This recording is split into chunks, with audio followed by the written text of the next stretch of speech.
السلام علیکم ورحمۃ اللہ وبرکاتہ۔ محترم ناظرین، اس وقت کی بڑی خبر آپ سے شیئر کرنے جا رہے ہیں۔ جامعہ اسلامیہ اشاعت العلوم عقل کوہ میں all India Muslim personal law board کی زیر نگرانی دارالقضاء کا افتتاح۔ حضرت مولانا خالد سیف اللہ رحمانی صاحب نے عہدہ قضاء کا حلف دلایا۔ جی ہاں ناظرین، آپ کو بتلا دیں کہ ملک کی عظیم دینی درسگاہ جامعہ اسلامیہ اشاعت العلوم عقل کوہ نندربار میں all India Muslim personal law board کی زیر نگرانی صوبہ مہاراشٹر کے 26ویں دارالقضاء کا قیام عمل میں آیا۔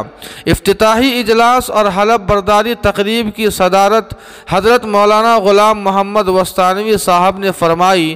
حضرت مولانا خالد سیف اللہ رحمانی صاحب کارگزار general secretary all India Muslim personal law board نے دور نبوی سے اب تک نظام قضاء کی تاریخ کا تذکرہ کرتے ہوئے فرمایا کہ اگر کسی علاقے میں نظام قضاء نہ ہو اور مسلمان غیر شرعی تصفیے پر مجبور ہوتے ہوں تو ظن غالب ہے کہ اس خطے و علاقے کے علماء و عمائدین عند اللہ ماخوذ ہوں گے۔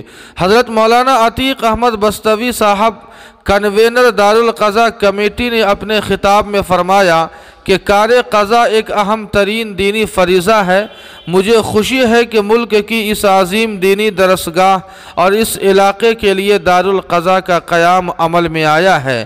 مولانا نے فرمایا کہ اس دارالقضاء کے قیام پر صدر بورڈ محترم نے اپنی خوشی و مسرت و دعائیہ کلمات ارشاد فرمائے۔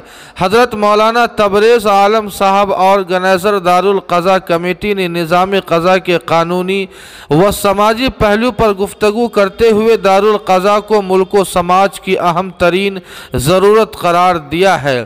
حضرت مولانا حذیفہ وستانوی صاحب نے اجلاس کی نظامت فرمائی۔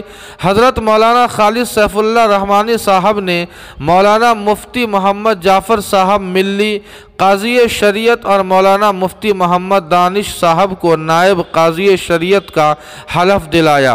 حضرت مولانا مفتی عبید اللہ اسعدی صاحب شیخ الحدیث جامعہ عربیہ ہتھورا باندہ کی دعا پر اجلاس اختتام پذیر ہو۔ جی ہاں ناظرین، اس خبر کے تعلق سے آپ کی کیا رائے ہے کمنٹ کر کے ہمیں ضرور بتائیں۔ ویڈیو کو لائک اور شیئر کر دیں اور قاسمی جی کے کو سبسکرائب کرنا نہ بھولیں۔